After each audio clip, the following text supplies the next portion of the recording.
Hi, welcome to Two Broads Abroad. I'm Renee, and the other broad, Sandra, is abroad visiting family. So you're just with this broad today. I'm going to talk to you about Cambodia.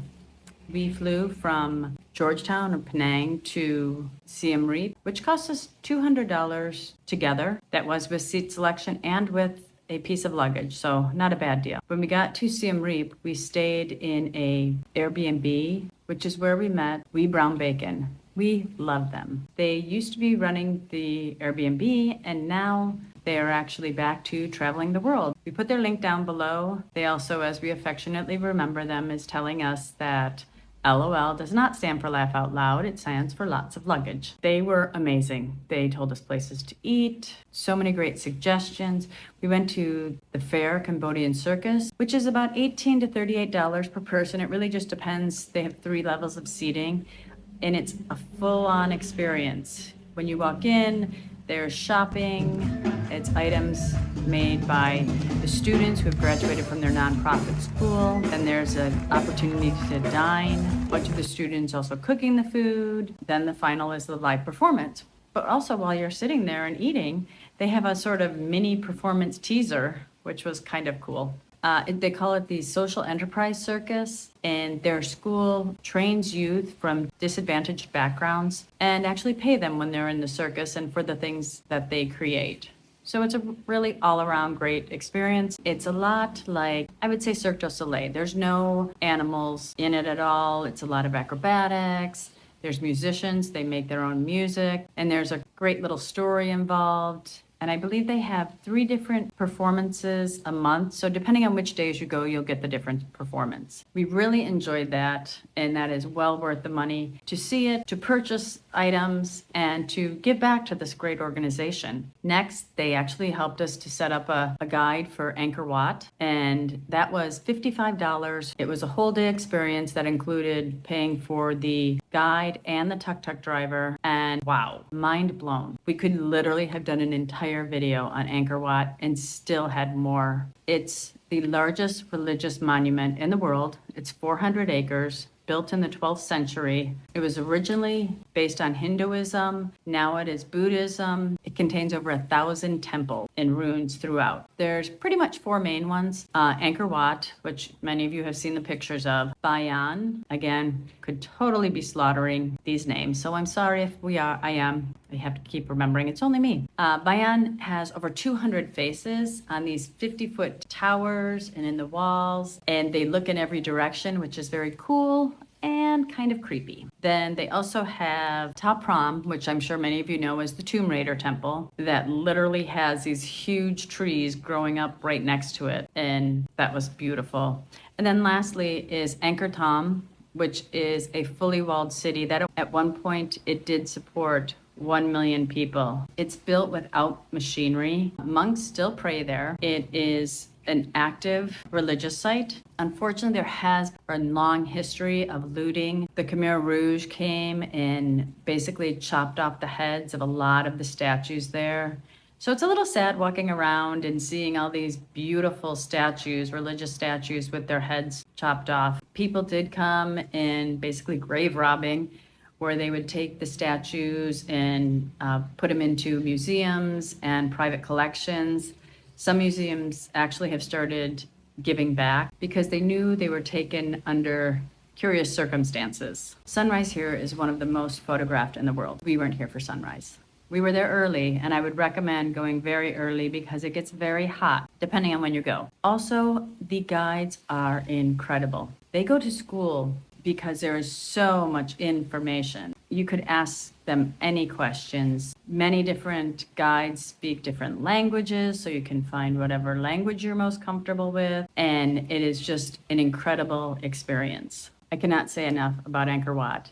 If it's even remotely on your bucket list, do it. It's so incredible. From there, we went to Apopo, which is a not-for-profit. They use African pouched rats to find mines and unexploded bombs. And throughout Cambodia, since 1979, 20,000 people have been killed and 45,000 have been injured. According to some studies, they think there's millions of landmines still buried worldwide, and they bury them in fields and farms. So a popo is incredibly needed. The reason they work so well is because the rats aren't heavy enough to explode the mines. And they also work much faster than a human. First, clear the area and then put strings with 2 people each side of the area cleared, and the rats just go back and forth. And they live kind of a posh life. When they're not out on the road, they're in a nice little air-conditioned area, and they also get retired pretty early on. So yay for the rats. From there, we did go a nice, lovely evening after such a heavy day of learning about a popo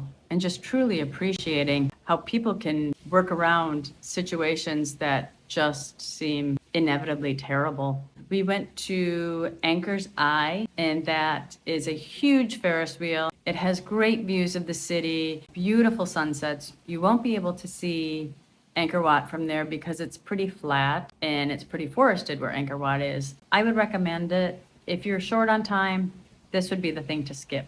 We then took a remorque, which when you're in Cambodia, especially Siem Reap, you're either taking remorques or tuk-tuks everywhere. We went into town to Miss Wong as a treat, and it's near Pub Street and the night market. It's a wonderful cocktail bar. The food was amazing. And even though there really is no Miss Wong, the artist who created it saw this woman, and that's who he likened Miss Wong. And she's to be the sort of Shanghai hostess, very alluring. And the place is 2 thumbs up, so you really should check it out. Beautiful decor inside. We then headed over to Pub Street and the night market. Of course, we had to do some shots. Tell them how the bad decisions happen now.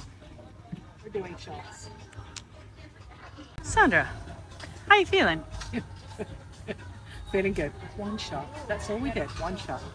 And how much was it? $4 for 2 shots. She's super sweet, but no, this is not a road we're going down. That's not a good face. Okay, so we just did a shot, and now Renee is eating a cricket. Thank you.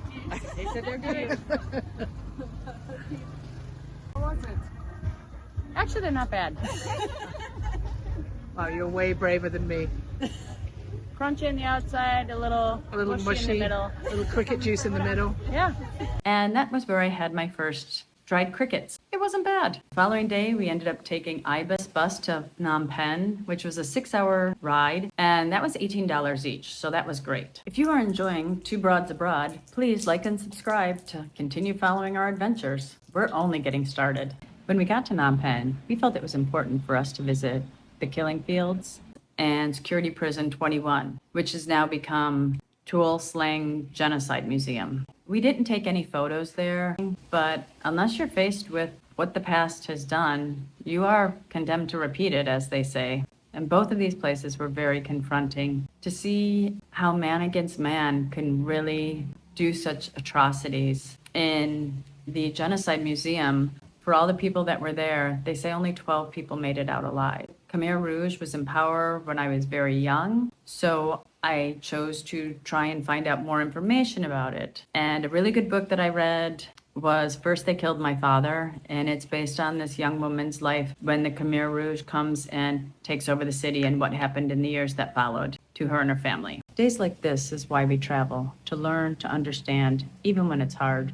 And at the same time, we're trying to figure out how to keep going and how to make this lifestyle last long term. As we've mentioned before, we try to spend $4,000 a month or less. We really aim to spend $100 per day, including our lodging. That gives us some wiggle room by the end of the month when we can keep to it pretty closely. So after taking some tours in Cambodia and realizing that once we got to Phnom Penh that it's pretty inexpensive to eat there, we decided to go out and see if we could manage to eat for $20 for both of us or less. The first night we went to a place called The Side, and it's hysterical because you literally are sitting right next to the road waiting for your table because every restaurant makes use of every inch of space. But you can't blame them. So we had this amazing dinner, and Huck, a gentleman who was sitting next to us and found out it was our first time in Cambodia, actually picked up our bill. It was completely unexpected and so incredibly kind. And thank you, Huck. You really gave us a nice welcome into Cambodia. We then went to Basik Lane. Another cost-saving tip that we found was going out during happy hour. where beers were 75 cents. You really can't beat that. Hello. We are headed out to dinner in Phnom Penh, and we're going to do it on $20. I think. I hope. Gonna do our best. Right. Gonna do our best. I think we can do it. We'll let you know how it goes. We'll show you what we get. On our quest for spending $20 for dinner, we decided to return to the side and actually came out full and happy with rice wine, which is milky wine, but it's quite good. It tastes a little bit like sake, and it's served over ice, but it was delicious. We did it. We did. $18 dinner, bottle of rice wine. We're stuffed. Yeah. At the door, we picked up a couple of bottles of water for our room, so we probably spent 20 in the end of the night. Right, because they were 52 cents each. Yeah. So yes, $20. For the two of us. For two. Success. So, yeah. Good night. So we were pretty proud of ourselves then. The next day we got up and I had done a bunch of research because I needed a haircut. I found a place called the Dollhouse. Ryan did an amazing job on my hair. Success, I think. What do you think? I think it looks great. I think it looks really good. Dink, dink. And they have a sweet space with a shop that sells clothing and jewelry. Just really cute. He also gave us a really good recommendation to go to Shindy, which is a Georgian restaurant that's not too far from where his shop is in Phnom Penh. 2 thumbs up. I would highly recommend it. And here's my little ATM PSA. Finding an ATM. So, got to make sure that